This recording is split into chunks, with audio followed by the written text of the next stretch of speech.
the utopian potential of artists is much more interesting than the utopian potential of city planners.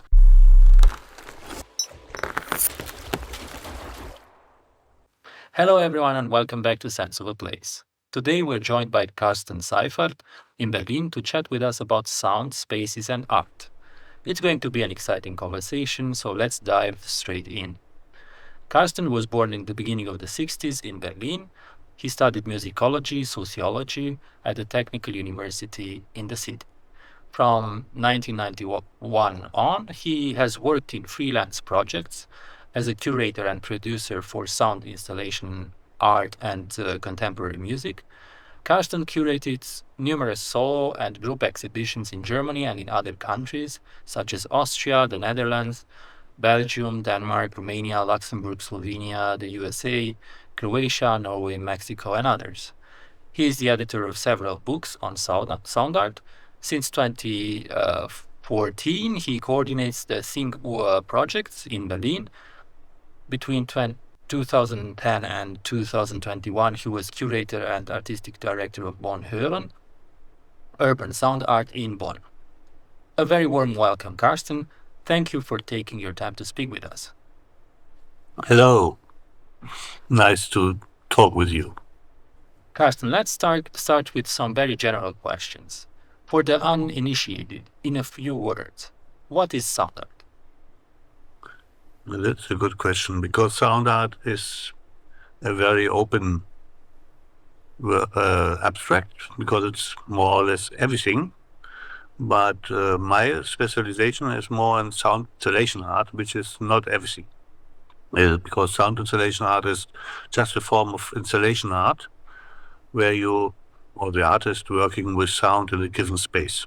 That is the main topic of sound installation art. So sound art is also like spoken word, loud poesy, we say in German, or radio art, or other things where you're working with sound in a different way, like in music. But my focus is really on sound installation art, which is more specific to realistic physical spaces. Is there a connection? Is there a connection between sound sound installation art is part of the sound art in a way, you know. So I think I'm the only one who makes this difference, because my work is dedicated to installation art, to exhibitions, exhibiting sound in given spaces. That should be that could be not only like speaker systems or whatever. It's a kind of visual art praxis working with sound as a material, like light or I don't know, as color or whatever. But sound is a very important material in a space, because you can get another experience about the space when you listen to the space. And this is a difference between other installations, or when the topic is really sound and space, because in music we have sound and time organized, and in installation art we have sound, or in sound installation art we have sound organized through time in the space. So that is totally different. And Talking about space, is today's sound art produced more for public spaces or for private or intimate spaces? I mean, that is a very open question. Like, you can ask it for every art form. Sometimes it's happening in public spaces, but mainly often it's happening or it's produced or presented in closed spaces, like in not so much in museums, because the museums are still in this tradition of visual arts, which not consisting sound as a material. But in the history of the last 50, 60 years, when this kind of art form exists, it was often in kind of abandoned spaces, in old churches, in bunkers, in shelters, or in old factories, sometimes also in white cube rooms. And often at the beginning, in the 50s, 60s, and you remember in America, this kind of movement out of the museums, that was often also in public space, like Max Neuhaus, one of the founders of this kind of art form who starts with sound installations. His first pieces are always in public space. So he was not so much working in kind of closed spaces or non-public spaces. But nowadays, in the last 50 years, there's not a way that you can say, okay, sound art is for public space and not for everything else, or it depends. I mean, it's not dedicated to this question. What is the relationship a sound artist has with the exhibiting space, for instance? I mean, this sound is very special because with sound you can listen to a space, the dimensions of the space, the character of the space. You can often see something with your eyes, but you're not getting the physical dimensions of a space when you don't listen to it. That means, the eyes looking, you're looking always in direction. You see what you see in front of your face, but you see not what is behind you. With sound, you can listen also what's behind you, how a space is organized architectural-wise, from its dimensions, from the temperature. So everything is very specific that sounds react on space. And sound without space is very difficult because when you remember like playing something in public space or an open space, not too loud, then you're like 50 meters away, you don't hear it anymore. That means you need a physical space, a kind of reflection or as the material of the walls and whatever working perfectly with sound. So you can experience sound in the best in a real space. Because when you move on to a concrete event you organized for more than 10 years, you have curated the Bonn hoeren event in Bonn, in Germany. How was it structured? I mean, this was a very nice invitation by a foundation in Bonn in 2010 to start with an idea to creating sound installations in public space. So that was my idea. I proposed it to them together with a residency, because the interesting thing is, or the important thing is, if you're working in a space, you cannot just come with a piece and put it in a space and then see what's happening. It's often went in the wrong direction. You need to be there first. You need to, the artist needs time to explore the space, possibilities, to develop an idea which could work in such a space. When you change just a moment for like 5 minutes before the opening the venue, for example, you can hang a picture in another space. Sometimes it works, or a screen for video installation or whatever. But in this case, you need always a lot of preparation. And my idea was, if an artist can produce a bigger work in the public space, it would be very good to be there for longer than just for a day or 2 days. So the starting point being 6 months residency in the town.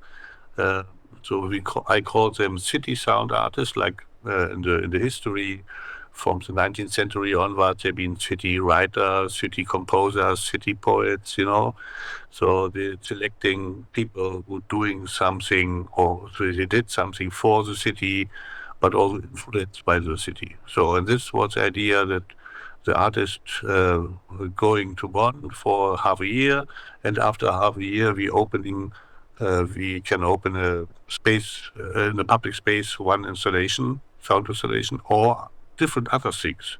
So everything was connected with a kind of theoretical program too. There have been talks from philosophers, from city planners or others, and then always a conversation with, and from the year. And so since 2010, I think we had until 2019, and then later on again, because it's still going until the end of this year, we had, I think, 17 sound artists all together in these years in Bonn. And everybody creating special work in a special part of the town. That was over the years. Over the years, did you see any reactions from the part of the citizens of the city? Oh, definitely. Yeah. I mean, there have been several things. I did all the big festival where I have kind of more kind of output. Because the thing is, when you're producing something in public space, it's not like a concert, where you set up a big piece of speakers or something else, and then you're creating this kind of, oh wow, there's something happening. When you make something, or when an artist produce something or present something in public space, you have to be a bit more careful there, because it's running sometimes like the first exhibition or installation running over 6 years. Finally, it was planned for half a year, later 1 year, and then it worked so nice that we said, okay, let's let it longer in the space, because sometimes people joining or going through the space which we had. It was the first installation in front of the train station, and they not reacting on it because they have headphones, you don't hear anything. Sometimes they hear everything, but they be not open for it. And then sometimes after 3 years, we're getting like letters or emails from people who are just going every day 2 or 3 times through the spaces, because if you just public space, you go to the train station or you go to work or whatever, and then they're realizing, oh, there's an interesting sound work. And then after this, they're expecting uh, every day to go there to stay a little while. So not everybody. So it's very difficult to measure like the reaction of the people. But we got even 10 years after we shut down the installation, we still people talking about this work, because it's working 24 hours. It's working with the material of sound of the traffic in real time, and also some recorded sounds from the river. So it was very special, and it was very much dedicated to the situation. Yeah. And that's also invited people to hear it or just go through. But with this experience you have in Bonn, do you believe that sound can change the way people experience everyday spaces? I mean, definitely. I mean, art is not.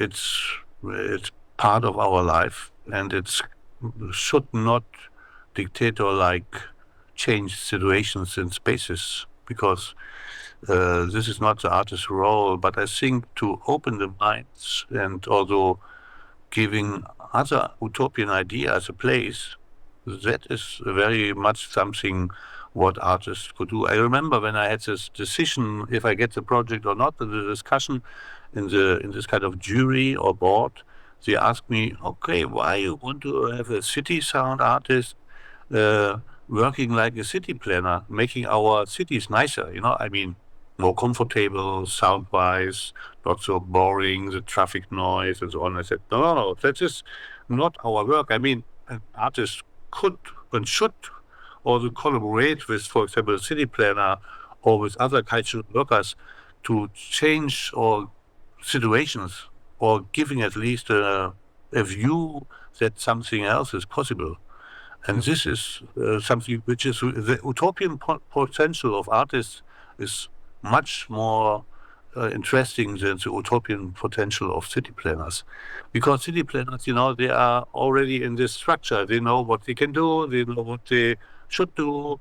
There are a lot of rules and laws and whatever. And then artists just come with an idea that why we're not changing a bit here the situation, or giving a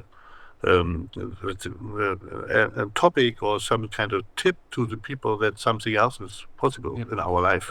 Exactly on this point, after these many years of Bonn Hoeren, how do you think the city has changed?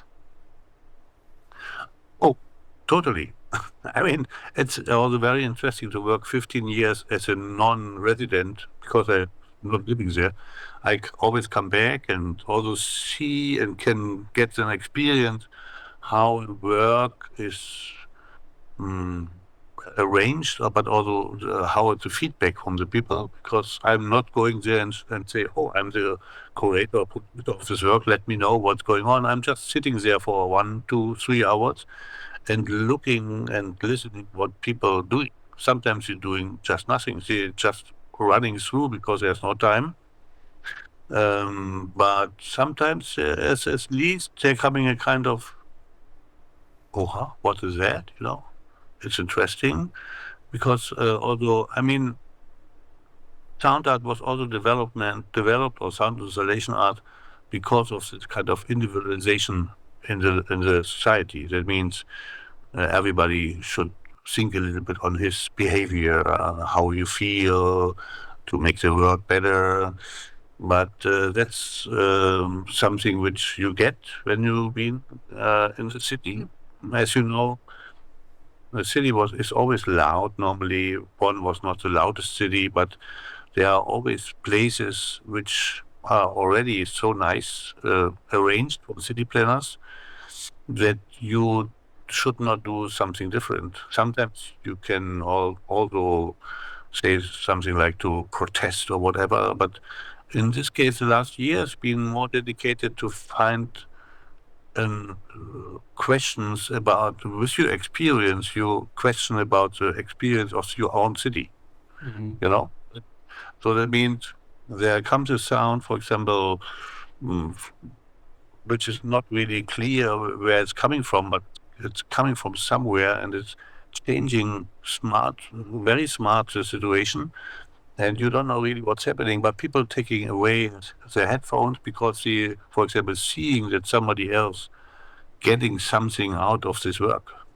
So that means it's changed a bit the behavior. The format we have now will force me to ask you a final provocation. And that is, if we don't like a painting, for instance, we can close our eyes and avoid interacting with it. But we cannot escape sound, right? Would you say there is some kind of violence or imposition in this dynamic? You can go, when you're looking in the actual city and you see like more than, or when you're going by in the subway or wherever, in public space, you see like more than 50, 60, 80% sometimes people having headphones, being in their own world, being not open anymore to the others. Nobody looks on the others anymore. This is something which also this artist interventions a little bit against it. They are not set up to be against it, but they're giving a kind of possibility to also taking away the headphones and getting the real, because it's part of the communication in our world, sound. Painting, you can close your eyes and you can close your ears, I think. But installation, it's not about a painting, it's about a situation. And you cannot close yourself in front of a situation. You only can react on the situation. You can take part or you're going away. So I think this is the difference between this kind of idea of that you close your eyes and you don't see anymore a provocation or a painting or whatever.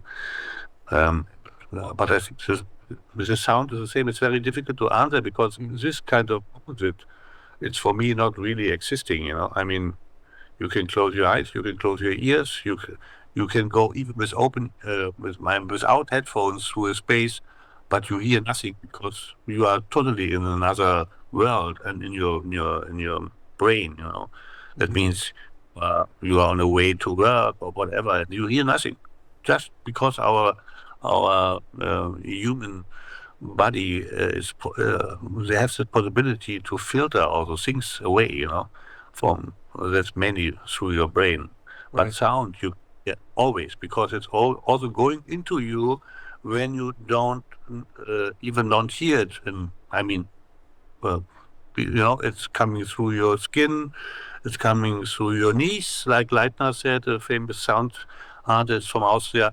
So you can listen not only with your ears. So, and this is also the thing what I'm always saying when people ask me, can you tell me what's happening with the people after years going through installations? And I said, I cannot really measure the influence, but definitely something changed because they getting something from it. when they going through a special designed, artistic designed situation. When it's designed from designers, it's totally different because the designer makes something special to get the people, like, for example, the Mozart and the shopping centers are designed that the people are being happy and go shopping in an open sense, to buy everything or to buy special things. Right. So, but an artist have not this kind of aim. He is always saying, I'm creating something first for myself, but also that other people can interact with it. But Okay.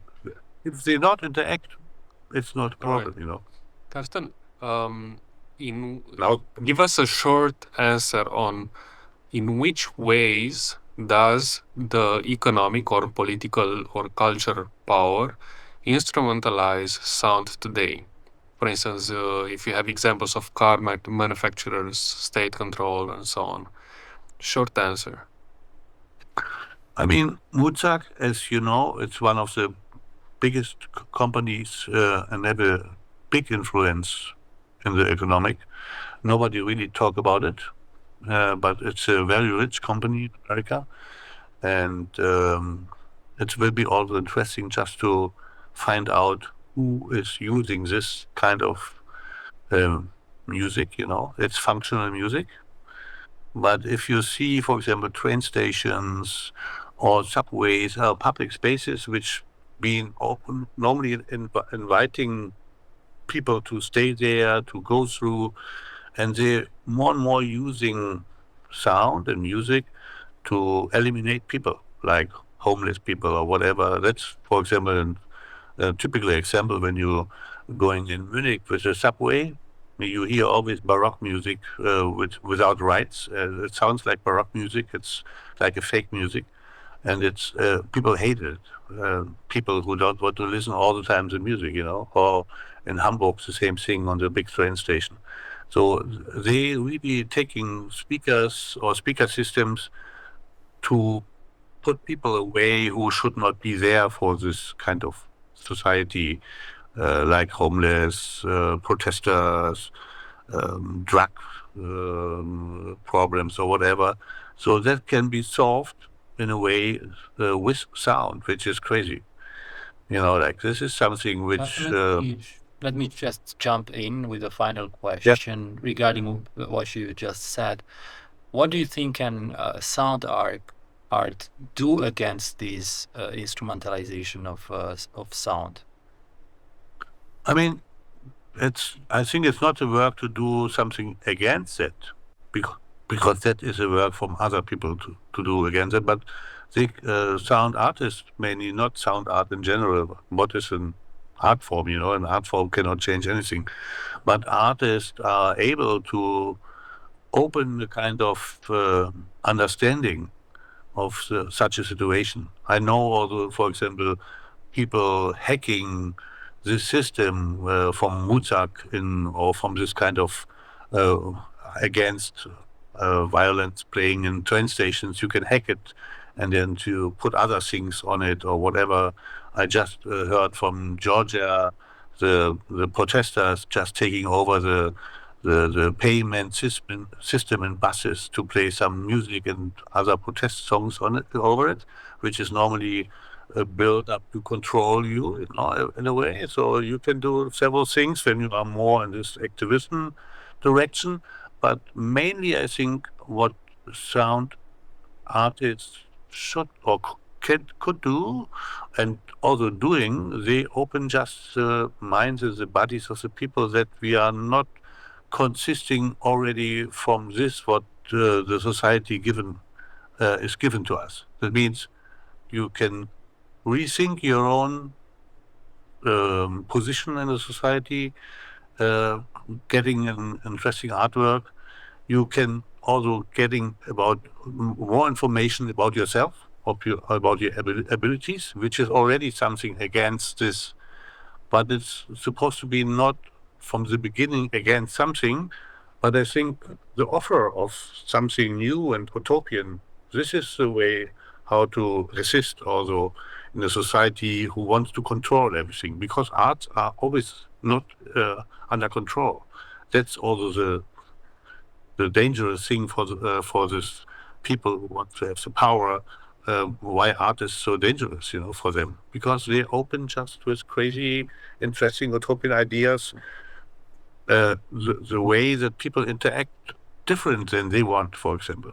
And I think this should be not on the forefront of an artistic idea, but it's always happening when an artist or a sound artist also working in a given space, because he analyzes or she analyzes also how the space works, how the movement in the space is, what kind of power is in the space, and then setting up something which taking away or creating a kind of new experience in the same space.